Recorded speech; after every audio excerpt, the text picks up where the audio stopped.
இன்னைக்கு சத்யாஸ் ஹோம் குக்கிங்ல வந்து நான் முருங்கைப்பூ பொரியல் பண்ண போறேங்க. தண்ணியில வந்து ஒரு 1/4 ஸ்பூன் சால்ட் போட்டு ஊற வச்சிருக்கேன். ஏன்னா அதுல இருக்கிற புழு வண்டு ஏதாவது புழு இருக்கும் சின்ன சின்னதா, அதெல்லாம் போகணும்ன்றதுக்காக. ரொம்ப சமைக்கிறதுக்கு ஒரு 2 மினிட்ஸ் முன்னாடி நீங்க போட்டீங்கன்னா போதும். இப்போ வந்து தேவையான பொருட்கள் வந்து கடுகு வச்சிருக்கேன், கருவேப்பிலை, பச்சை மிளகா ஒன்று, காஞ்ச மிளகா ஒன்று வெட்டி வச்சிருக்கேன். அப்புறம் நசுக்குன சின்ன வெங்காயம், பூண்டு ஒரு 10 பல்லு பூண்டு, வேர்க்கடலை வந்து வறுத்து நுணுக்கி வச்சதுங்க.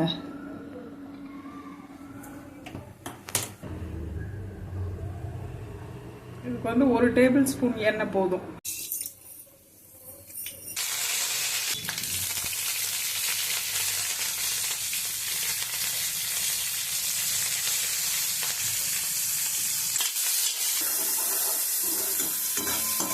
இப்போ இந்த பூவை வந்து நான் பிழிஞ்சு வச்சுக்கிறேன். ரொம்ப நேரம் போடக்கூடாது தண்ணியில். நல்லா வதங்கிடுச்சுங்க. இப்போ நான் பூ போடுறேன்.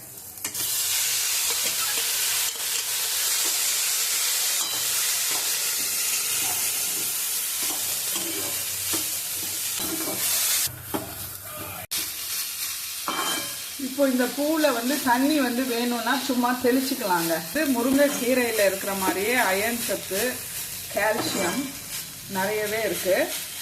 இது டைஜஷனுக்கு வந்து ரொம்ப ஹெல்ப்ஃபுல்லாக இருக்குங்க. இந்த பூ வளர்கிற குழந்தைங்களுக்கு ரொம்ப ரொம்ப நல்லது இந்த பூ கொடுத்தீங்க. இப்போ உப்பு போட்டுக்கலாம், நம்ம தேவையானது. கொஞ்சமாக பெருங்காயத்தூள் போட்டுக்கலாம், ஏன்னா வேர்க்கடலை போடுறதுனால. இப்போ நான் ஒரு 7 நிமிஷம் வதக்கியிருப்பேங்க இதை.